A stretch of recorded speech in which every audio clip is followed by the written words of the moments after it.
1969. It was a very good year. Out of tragedy in the jungles of South Vietnam comes triumph. At 22 years old, Dave Roever discovered what General Sherman meant when he said, "War is hell." A grenade explosion 6 inches from his face caused the loss of 60 pounds of flesh, 40% of his skin, but none of his spirit. With his life in pieces, how would he ever get it back together again?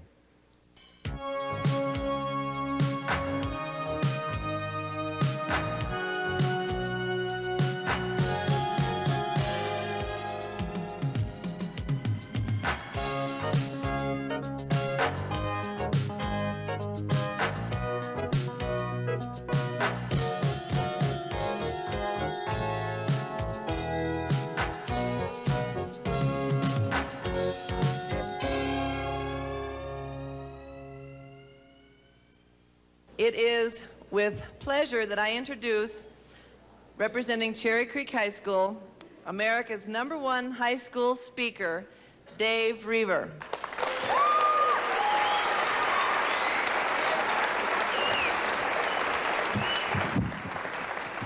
Thank you, and good morning.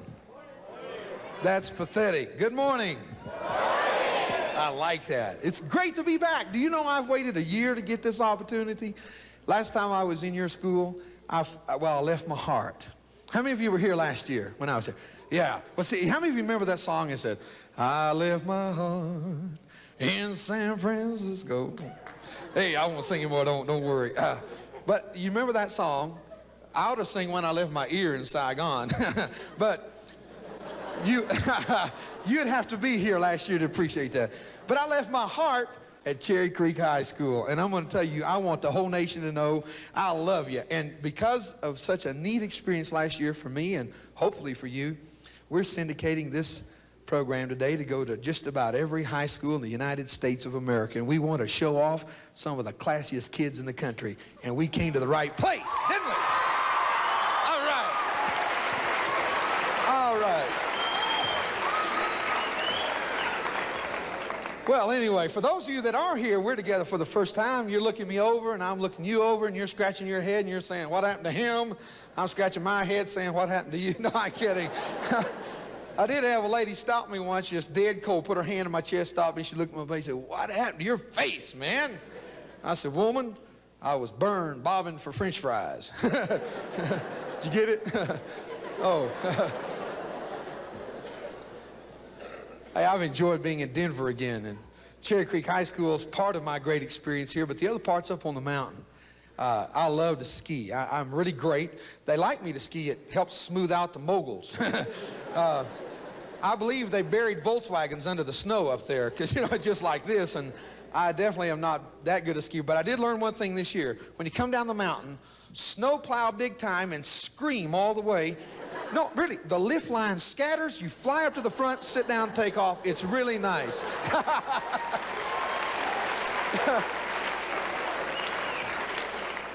Well, I want to say thanks to the administrators and all those who've made this day possible.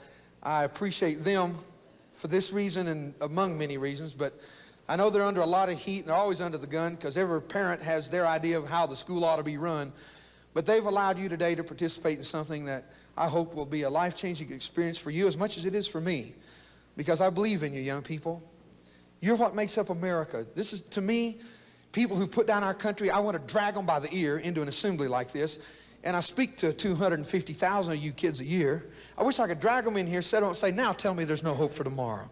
Tell me our country's down the drain." I'm looking at the finest, the brightest, the coolest dudes. I thought I'd throw that in for your sake.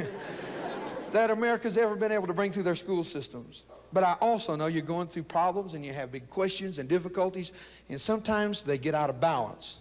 Sometimes they get so far out of balance, you do stupid things that you live the rest of your life wishing you had never done. And we want to help you eliminate some of those things. I was no different than you. I sat in school. Trigger and Roy Rogers and Dale Evans came to my school. Isn't that cool? You don't even know who they are.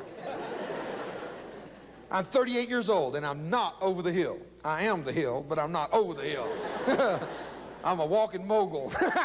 I like that. I just thought of that. That's funny. Well, anyway, I married my high school sweetheart. Hey, hey, hey. And we ran off. I mean, we went off to college after we graduated from school, and had a very good job, a good house, a good wife, a good school, and bad grades. I worked so much and studied so little, my check went up, my grades went down, and they dropped to a C- from a good solid C. You know, I mean, what more can a guy ask for than a good solid C?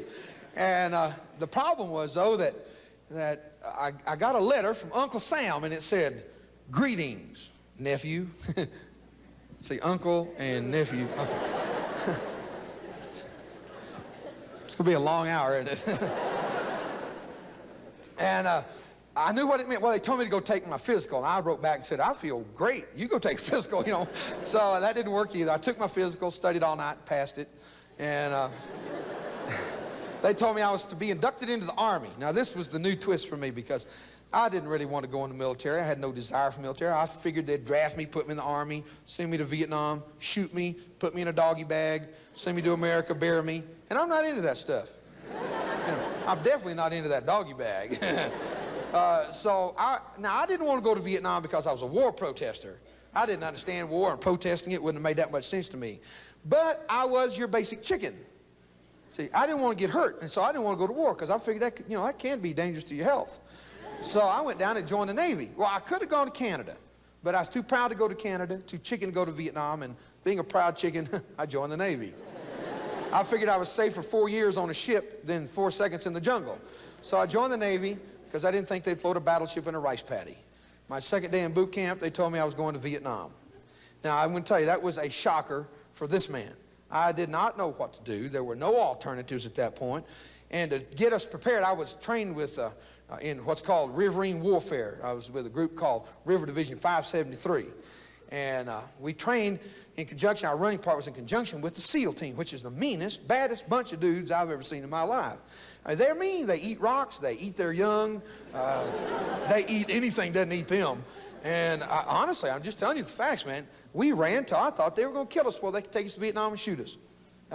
If you've never seen a fat boy run 8 miles, it's totally awesome. I mean, 15 minutes after we were through running, I was still jiggling all over, you know. And then I lost so much weight, I had to tease the hair on my legs to keep my socks up. You get it? I came home, my wife said I wasn't half the man I used to be now. But man, then they said, "Now today we're going to teach you how to escape from prison." 2 things entered my mind. 1, I don't ever plan on going to prison. 2, I'm so skinny I can walk through the bars and go home. And then they said, "And we're going to teach you how to live without eating food." The next thought entered my mind was, I learned that in the high school cafeteria. And they said, "We're going to teach you how to use your hands and feet like weapons." It was funny because, you know, I felt like Joe Cool, but I didn't realize the day would come that I would realize there was no Joe Fool going to stand there while I kick him in the face as they said we could, you know.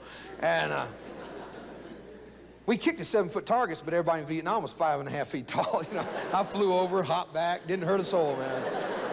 I was definitely non-violent, but I was very active. There were a lot of things they did teach us. There were some things they just didn't get around to teaching us. Things like how to die gracefully, or how to die at all. They never taught us how to say goodbye to people you love. I'm sure I wasn't the only married man in the group, but when I'd ask the question, nobody seemed to know the answer. Say, you know, what's it going to be like when you say goodbye to your wife? I think some of them say, it's going to be heaven on earth, you know. No, that's not the way it was for us, though. Brenda and I, we were very much in love. Newlywed, but that didn't cheapen our love, man. I stood at the airport, and I looked that teenage girl in the face. I want to tell you, when I kissed her goodbye, it's the hardest thing I ever did. And people said to me, "How could you do it?" I said, "Well, I puckered my lips, and I put my arm, I know it's facetious, but it's fun to be facetious, right?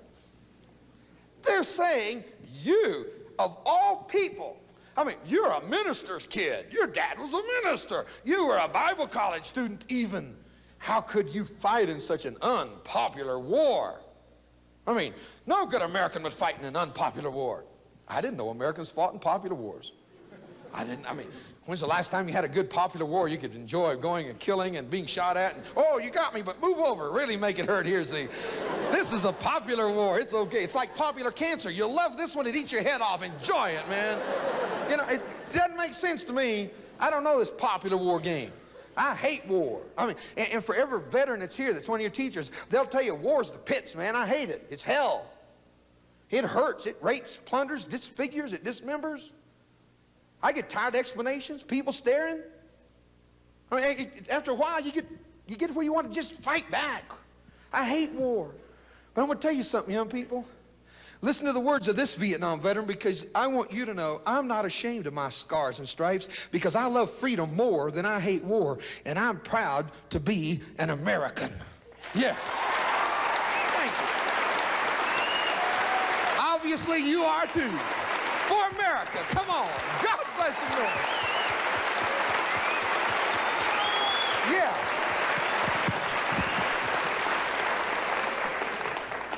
So I went to war. And really, you know, no matter how much you trained, you're never fully trained. I got on the bus, they had big screens on the windows. I said, are the flies that bad?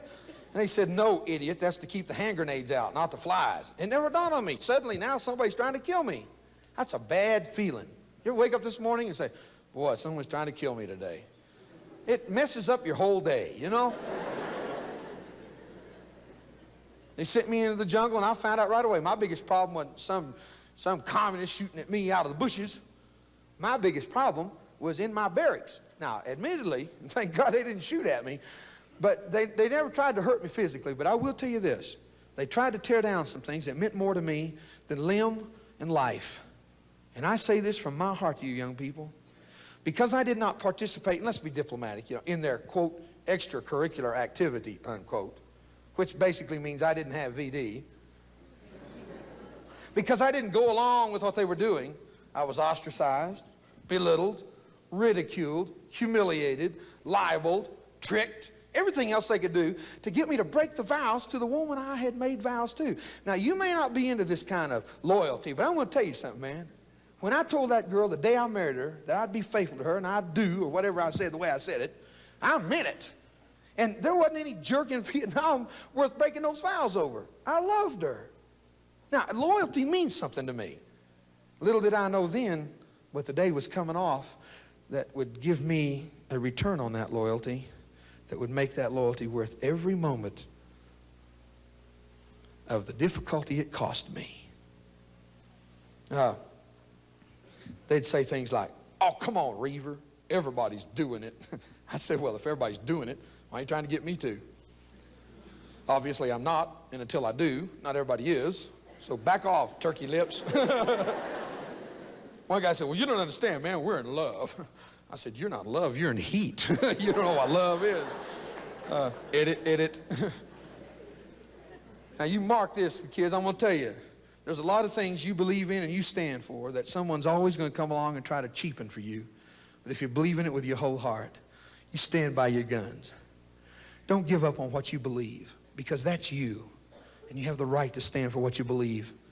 The scars on my body and the blood shed by men who gave everything they had give you the right of freedom of speech, freedom of press, freedom of religion, and your right to pursue happiness.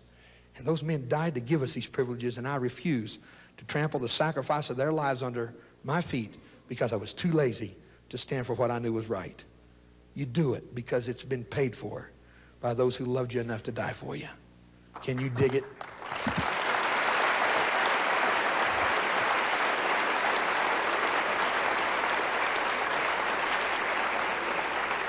And young people, that includes disagreeing with me. You don't have to agree with me. That's what makes America great. Well, anyway, these guys were always on my case, and they nicknamed me, 3 guys on my team, because I didn't take shots for VD. See, they didn't like that. They say, what's wrong with you, Roever? You're not going to get your shot? I said, wrong with me? What's wrong with you? You're the one getting the shot. You know, I thought I was cool. Yeah. Now, and so they nicknamed me, these 3 guys. They call me Dudley Do Right, Dr. Do Little, and Preacher Man. That's the 3 names. Oh, I call them Pervert number 1, pervert number 2, and pervert number 3. That's how we got along, preacher man and the perverts. Sounds like a rock gospel band, doesn't it? They never backed off, always on my case. You know how I stayed out of trouble? I stayed busy. And that's why some of you knuckleheads get in trouble. You get bored, you got nothing to do. And so you, hey man, let's go do this. Okay, no man, that's stupid. No, it's cool. You do it and everybody says, boy, that's cool. Then you get caught and they say, that's stupid. And you're back where you started.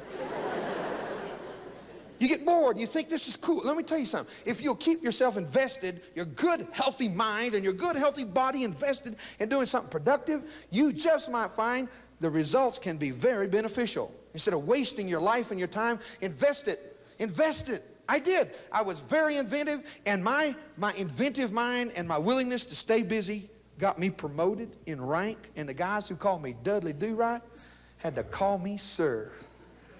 That's right. That's bad, right? I mean, well, they actually called me Sir Dudley Do-Right. On the 25th of July, the worst firefight we ever encountered occurred. 13 B-40 anti-tank rockets were fired at my little fiberglass boat with 4 men on it. Now, that fiberglass boat's going to stop that rocket about like paper mache would.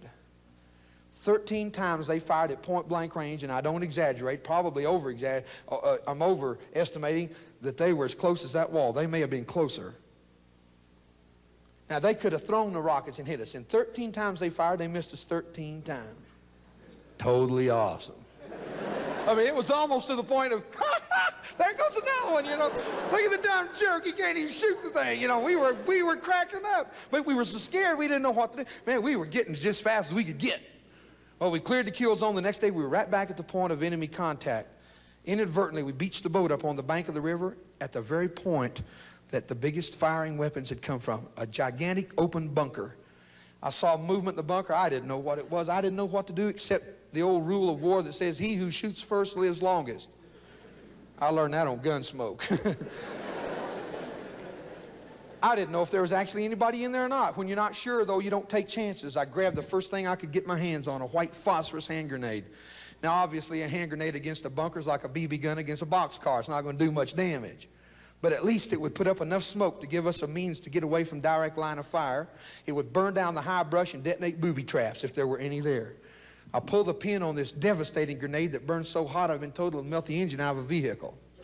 I pulled the pin back, drew the grenade to throw it, and at that moment the grenade exploded. Later I found out a sniper's bullet went through the back of my hand. The only mark on the back of my body where any damage was, a bullet went through, hit the grenade. It blew 40% of my skin off of me, 60 pounds of my flesh off of me. I went blind in my eye, deaf in my ear, because the whole right side of my face landed in front of me and looked back at me. And I'm going to tell you something, folks. When you see yourself coming back, you know you're busy.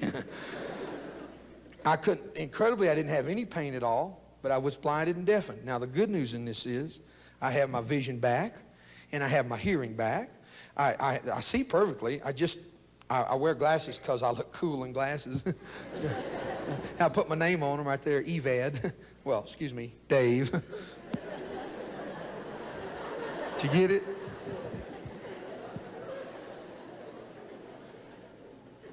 I have my hearing back too, and it's artificial. I have all this is not my hair. It was my hair. It was someone else's first. He was slow, and it's a plastic ear. It comes off. A girl asked me once. She said, "How do you play the piano?"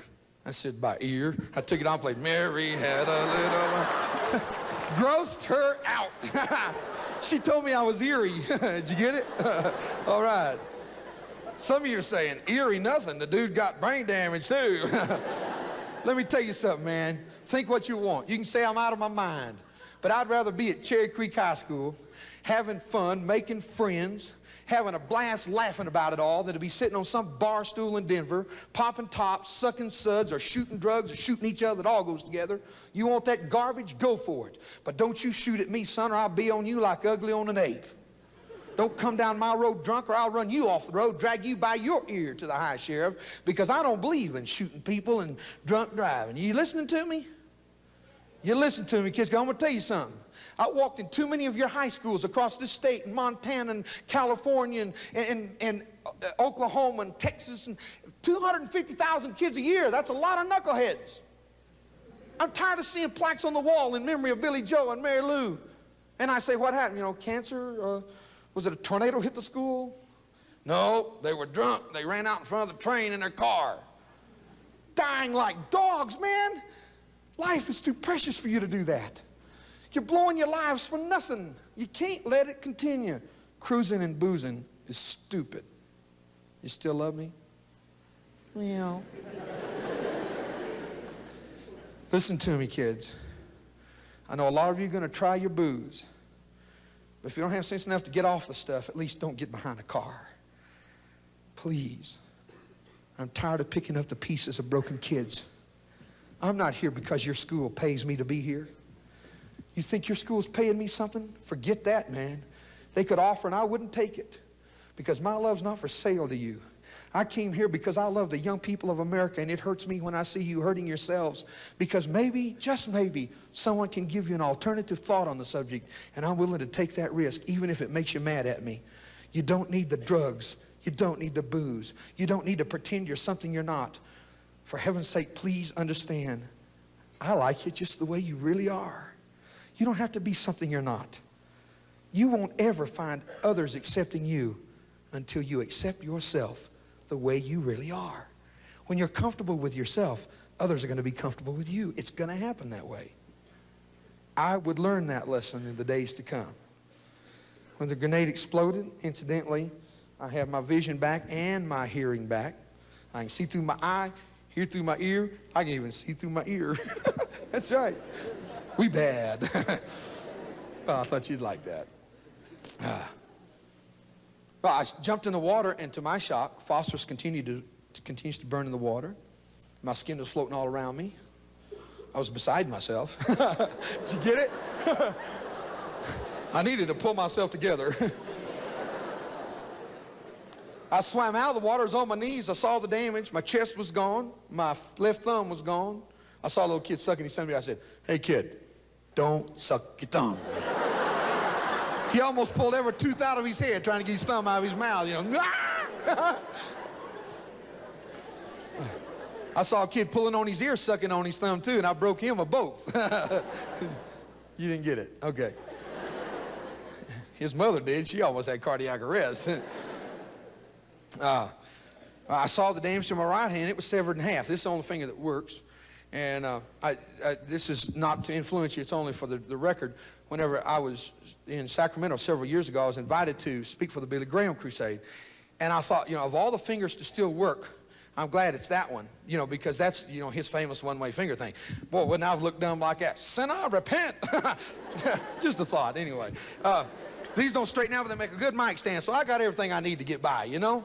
But let me tell you something. When I saw it, the damage was so devastating, psychologically as well as physically. I just fell over and went into a shock. I did not feel a single pain, and to this day, I do not remember any of the pain of being burned. But when I fell over, my buddies thought I died. They said the nicest stuff about me, you know? It's really interesting. Of course, they never said it to my face when I had one, but at least they said it. And I couldn't tell them I wasn't dead then, or they would have killed me, you know? A helicopter landed to pick me up. They rolled me on the stretcher. I was still burning. They grabbed the stretcher and took off running. The stretcher caught on fire, ripped open. I fell out on my head. Have you ever had one of those days when nothing goes right? Man? They rolled me up in wet blankets, got me in a chopper. The medic thought I was dead. He's filling out my death report. And when they're through, they stick the dog tag between your teeth, but mine was so far apart, it just fell out. So he's going to kick it, you know, get up in there. That's fine if you're dead. But if you're not, it's a pain in the mouth, right? And he starts to hit me, and I said, "Medic!" He almost jumped out of the helicopter, man. And if the pilot hadn't got him, I think he would have fallen. And the whole helicopter, we were dropping like a rock. I was weightless, and if I hadn't been strapped in, I'd have floated right out the window. The thing was spinning, and I thought, oh, God, we're going to crash, and I'll be the only survivor. Well, they got me to Saigon and then to Japan. And in Japan, I very stupidly asked for a mirror, and they very stupidly brought it. And I looked up in that reflecting piece of glass, and young people, you can sit there and say, well, you know, you laughed it off. It wasn't any problem for you. Here's where the nitty-gritty part is. We can laugh about a lot of things, but I have trouble with this because it's an admission of a tremendous weakness. But we've all got weaknesses, and we have to learn how to strengthen those weaknesses. When I looked up in the mirror, this side of my face was swollen to the width of my shoulder. This side of my face was a skull. I could see inside of me, and things moved, and I didn't know what was happening. I just wanted to die because no one in their right mind could have ever told me I'd walk out on this stage at Cherry Creek High School and feel the incredible love of 1,000 kids that makes me feel handsome. And nobody could have told me that day that a 19-year-old girl could still have a basket case. Let me tell you something. When your handsome young prince turns into a frog, it's easy to forget your commitment and your vows. And I said, that's it. Nobody will ever love me. I reached over and I grabbed the tube and I pulled it out. And I laid my head back and I waited to die. It's called suicide. It's still not the answer. I waited to die. And I waited. And I noticed, boy, I'm getting hungry. I looked over, stupid me, I pulled out lunch. I unplugged the wrong tube. Boy, am I glad. Am I glad?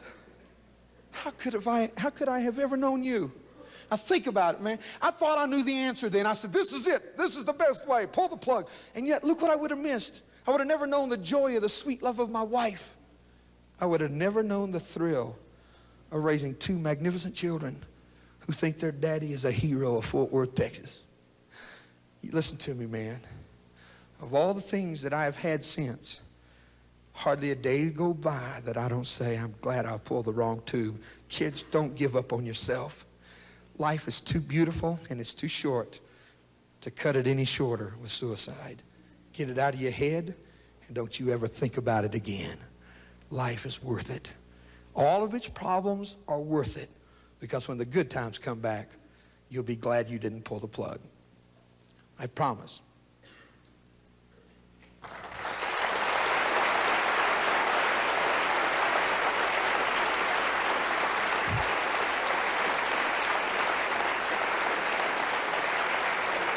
Well, they got me to San Antonio, Texas, via a very large airplane, but I will forget the day they decided to ship me. It was the day I pulled that plug out. The doctor came up, he's mad. Oh, he was mad because I'd done some damage. He looked at me, hands on his hips, he said, Mr. Roever. Now, my name is not Roever, thank you. My name is Dave Reever. See, Reever, say that, come on. Reever, forget the Rover business. From now on, it doesn't exist. Mr. Roever, I said, what, Dr. Fido? I mean, it really ticked me off. Get it?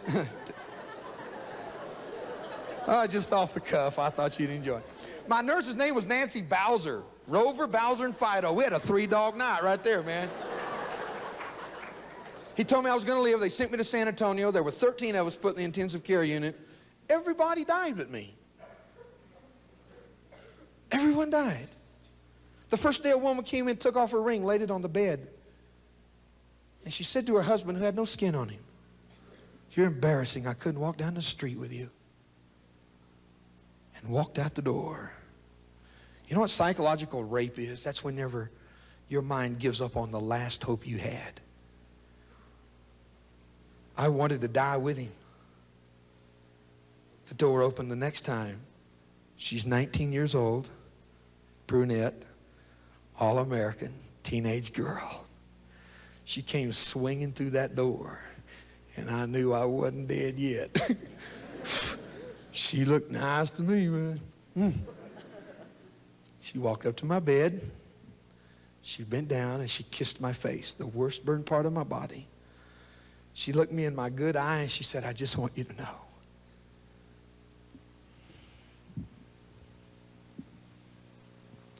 I really love you.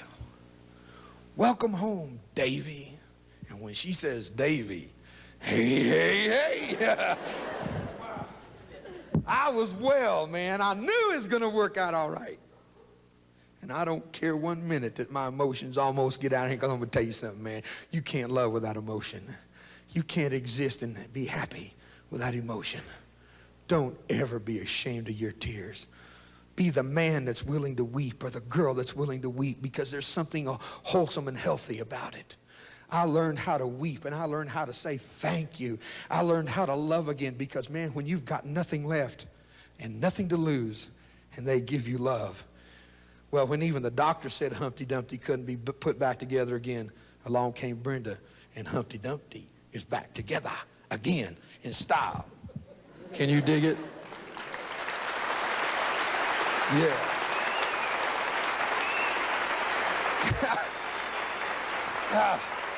I love you. Boy, you're a great school. You know that. I wish every school I went to I had this kind of ease about expression, because some places I don't think I could. Well, anyway, you read me, don't you? You read me from the heart. I apologized to her. I said, I'm sorry I can't look good for you. And she said not to worry, because I never was good looking anyhow. And, well, she loved me for who I was, not what I looked like. That's what love's all about. Love doesn't care if you got a pimple. Oh, mother, a pimple! Welcome to Zit City. I mean, you learn how to get along, and you learn how to love. It doesn't matter if they're black, white. It doesn't matter if they're Chicano. I'm going to tell you something, man. There aren't any honkies and niggers. That stuff doesn't exist. They're people. And because we're people, we learn to love one another. And when you're burned and all your white skin comes off, or if you're black and you're burned and all your black skin comes off, we're all pink anyway. That's right. We're all pink.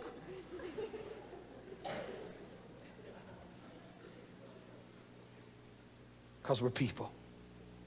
Well, I left there. I had one eye, one ear, one nostril. That was it, really. This whole side of my face was smooth skin. My eye was there, but it was covered over. Just smooth, no hair, nothing. Looked like a roll-on. Little kids, man, little kids would come up.